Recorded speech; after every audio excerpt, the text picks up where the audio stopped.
Sa araw-araw na ating pamumuhay, marami tayong mga katanungan, marami tayong mga alalahanin.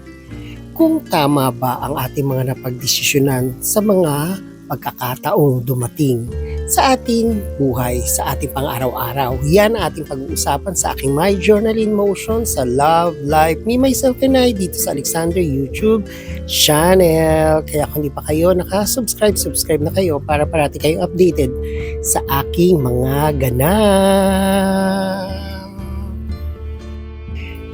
Sa ating pang-araw-araw na pamumuhay, marami tayong mga agam-agam, marami tayong mga katanungan at mga alalahanin.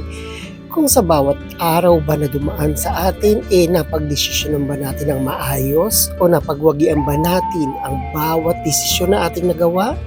Kasi 'di ba sa buhay natin merong agarang pagdedesisyon kasi may mga dumarating na pagkakataon o yung mga opportunity sa buhay natin na kailangan na natin desisyonan na ba ngayon o pagpapaliban ba natin? Oo, may mga bagay na kailangan na natin pagdesisyonan ngayon. Pero merong mga desisyon na pinatatagal o dinidelay para sa ating mga kahilingan na hindi pa dapat para sa atin. Yung tinatawag nga nating libang kung para sa iyo ay para sa iyo. Kung para sa kanya ay para sa kanya.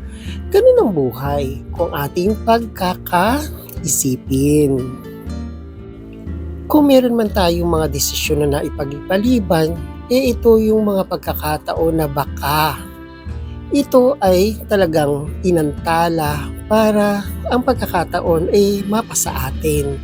Kasi may mga bagay naman na hindi dapat ura-urada na pagdesisyon kasi baka nagkakamali rin tayo.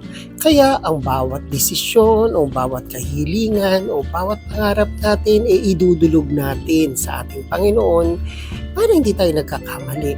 Kasi 'di ba, siya lang naman ang nakakaalam ng ating ikakabuti at ikakapanuto sa buhay natin ito. Siya ang naglalang, kaya siya ang may alam ng ating kapanatagan sa buhay at sa mundong ibabaw.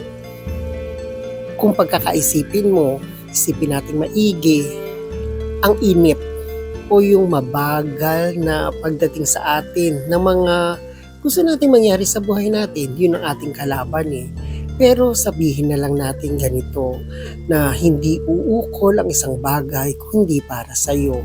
Diba, kung iintayin mo ang pagkakataon ng iyong tagumpay, huwag kang mainip kasi lahat ng bagay mayroong tamang pagkakataon. Perfect timing ba? Perfect gift, perfect blessing, and perfect sa buhay natin.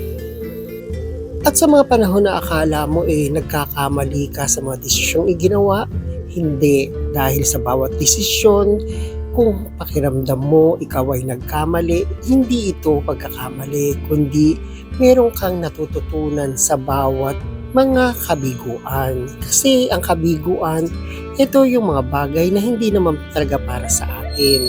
Intay-intay lang, lahat ay may nakalaan para sa isa't isa na dumarating na pagkakataon at magandang buhay. Kaya sa bawat pagkakataon, namnamin natin na tayo ay buhay pa sa ating pang-araw-araw kasi nabibigyan pa tayo ng pagkakataon maging maganda ang ating buhay, maging malakas sa pagsubok at mapakita natin na tayo ay nagiging mabuting tao sa paningin ng tao at ng ating Panginoon. Kaya sa bawat araw na dumaraan sa atin, huwag nating kakalimutan isang guni ang ating mga pangarap. Kasi 'di ba, ang pangarap natin ay maging maganda at maging mapanatag ang ating paglalakbay sa mundong ibabaw, kasaganahan, magandang kalusugan at maligayang pamilya. Yun lang naman ang ating dapat hinahangad sa mundong ibabaw. Kaya sa bawat paglalakbay, sa bawat hakbang ng ating mga paa tungo sa ating tagumpay, isang guni sa ating Panginoon ang bawat pangarap na sa atin ay nakalaan. O ayan, ang ating napag-usapan ngayon. Thank you for watching and God bless!